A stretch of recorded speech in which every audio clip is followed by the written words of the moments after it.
घने जंगल के बीच एक बहुत पुराना और विशाल पेड़ था। उस पेड़ की ऊंची डालियों पर दो छोटी चिड़िया रहती थी। एक का नाम था चीनू और दूसरी का नाम था मीरा। दोनों एक ही पेड़ पर रहती थी, लेकिन उनकी सोच बिल्कुल अलग थी। चीनू बहुत स्वार्थी थी। उसे सिर्फ अपने बारे में सोचना आता था। अगर उसे खाना मिलता तो वो अकेले ही खा जाती। किसी के साथ बांटना उसे पसंद नहीं था। वहीं दूसरी तरफ मीरा थी। मीरा का दिल बहुत बड़ा था। अगर उसे एक दाना भी मिलता तो वो उसे सबके साथ बांट देती। जंगल के सभी जानवर मीरा को बहुत पसंद करते थे और चीनू से दूरी बनाकर रखते थे। एक दिन जंगल में भयंकर गर्मी पड़ने लगी। धीरे धीरे तालाब सूखने लगे, पेड़ मुरझाने लगे और खाने की कमी होने लगी। सभी जानवर परेशान थे। एक दिन मीरा को जमीन पर एक छोटा सा अनाज का दाना मिला।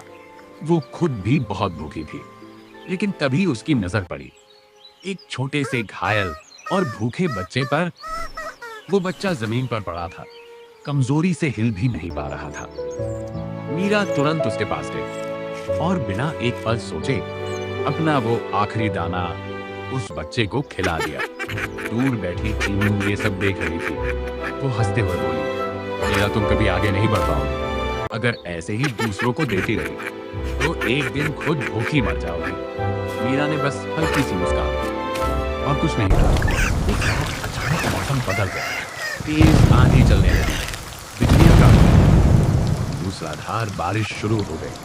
तूफान इतना भयानक था कि कई घोंसले टूट गए और उन्हीं में से एक चीनू का घोंसला। सुबह जब सब शांत, चीनू अकेली थी, भीगी हुई, कांपती हुई और बहुत भूखी। उसके पास अब कुछ भी नहीं था, न घर न खाना। चीनू मदद के लिए इधर उधर गई, लेकिन किसी ने उसकी मदद नहीं की, क्योंकि जब सबको जरूरत थी तब चीनू कभी किसी के काम नहीं आई। थक हार कर वो वापस उसी पेड़ पर आ गई जहां मीरा रहती थी। धीरे से चीनू ने कहा, मीरा, क्या तुम मेरी मदद करोगी? मीरा ने बिना एक पल सोचे उसे अपने घोंसले में जगह दी और जो थोड़ा बहुत खाना था वो भी उसके साथ बांट लिया। चीनू की आंखों में आंसू आ गए। वो बोली, मैंने कभी किसी की मदद नहीं की, फिर भी तुम मेरी मदद कर रही हो क्यों? मीरा मुस्कुराई और बोली, दयालु होना मेरी आदत है और मैं अपनी आदत नहीं बदलती, चाहे सामने वाला कैसा भी हो। उस दिन के बाद चीनू पूरी तरह बदल गई।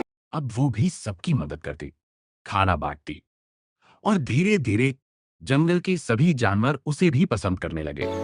जिंदगी में जो तुम दूसरों को देते हो, वक्त आने पर वही तुम्हारे पास लौट कर आता